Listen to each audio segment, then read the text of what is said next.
اس آدمی نے سوچا کہ جس مذہب میں اس قدر ہو کہ وہ اپنا بدلہ نہ لے بلکہ معاف کر دے تو اللہ تعالیٰ اس سے راضی ہوتا ہے، خوش ہوتا ہے۔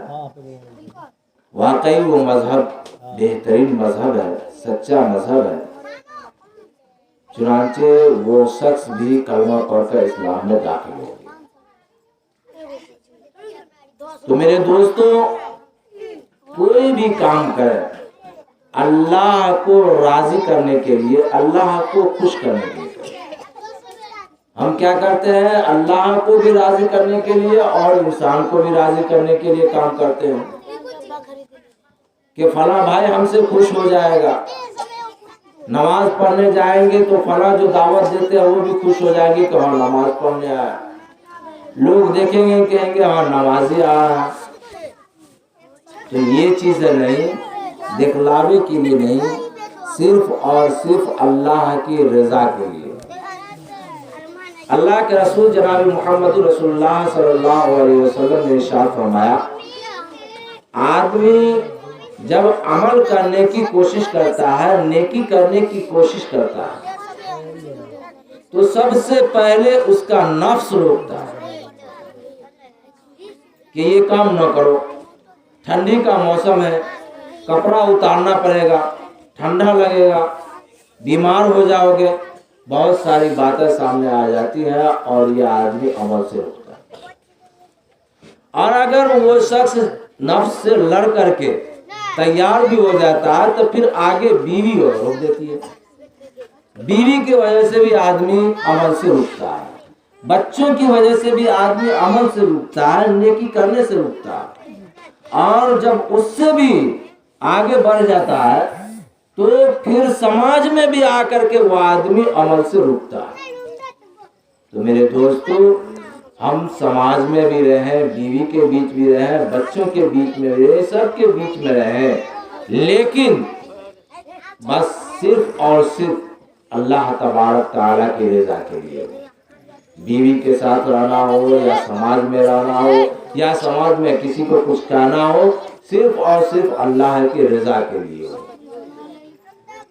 تو میرے دوستو، اگر ہمارے اندر یہ ہو جائے کہ ہم اللہ کو راضی کرنے کے لیے کچھ بھی کریں یا کسی کو روکیں تو اللہ کو راضی کرنے کے لیے، تو پھر دوستو ہماری کامیابی یقینی ہے، دنیا میں بھی اور آخرت میں بھی، اور ہم فاتح قوم بن جائیں۔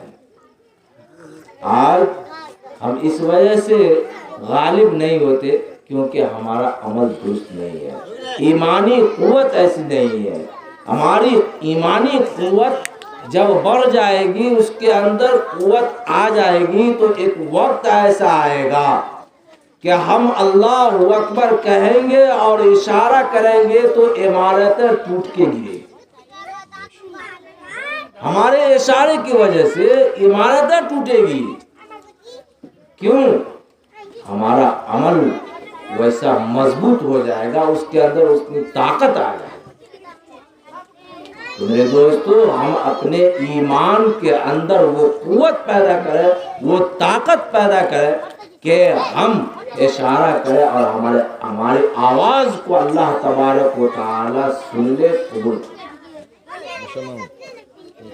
اور اگر یہ ملاوٹیں کرتے رہیں گے تو پھر ہمارا نقصان ہے، ہمارے سماج میں بھی نقصان ہے، معاشرے میں نقصان ہے، بیوی کو نقصان ہے، بچوں کے، سب کو نقصان ہے۔ مصیبتیں آئے گی اگر ہم غلط کام کریں گے، برائیاں کریں گے تو ہمارے اوپر مصیبت ہے۔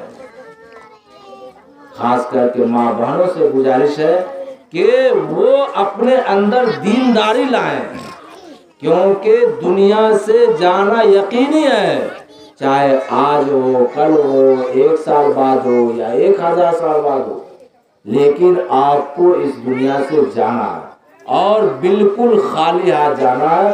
آپ اپنی کمائی میں سے کچھ بھی لے کے نہیں جائیں گے، ہاں وہ لے کے جائیں گے جو غریب، مسکین، فقیر کو آپ نے اپنی کمائی سے کچھ دے دیا ہے، وہ آپ کا کام آئے۔ نہیں تو آپ کی کمائی میں سے صرف اور صرف وہ کفن جو ہے وہی نصیب ہوگا۔ تو جب ہماری کمائی جس کی خاطر ہم یہ بھی نہیں گمان کا خیال کرتے کہ یہ حرام مال ہے یا حلال مال ہے، ہم تمیز ہی نہیں کرتے، چاہے حرام آئے حلال آئے سب کو لیے جا رہے ہیں، اپنائے جا رہے ہیں۔ کیوں بھائی؟ بچے کے لیے، بیوی کے لیے۔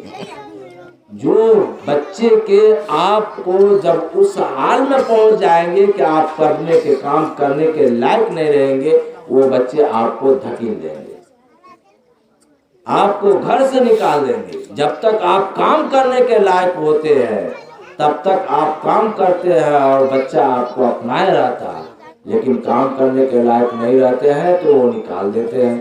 اگر آپ کے کئی بچے ہیں تو باڑی لگا دیتے ہیں اور آپ نقصان میں رہتے ہیں، اپنی خواہش کے مطابق کچھ کھا نہیں پاتے ہیں۔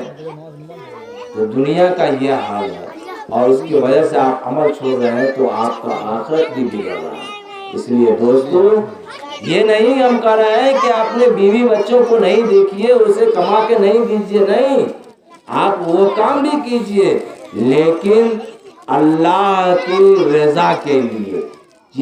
جو چیز کو شریعت نے جائز قرار دیا، جس طریقے کو شریعت نے جائز قرار دیا، اس طریقے کو اپنائیں، اسے ہم کریں، اور شریعت نے جس چیز سے منع کیا ہے اس چیز سے ہم رکیں، چاہے ہمارے بیوی بچے کتنے ہی اس پر یا معاشرے کتنے ہی ہم کو اسکائے، لیکن ہم وہی کریں جو اللہ کو پسند ہو اور رسول پاک صلی اللہ علیہ وسلم کا طریقہ۔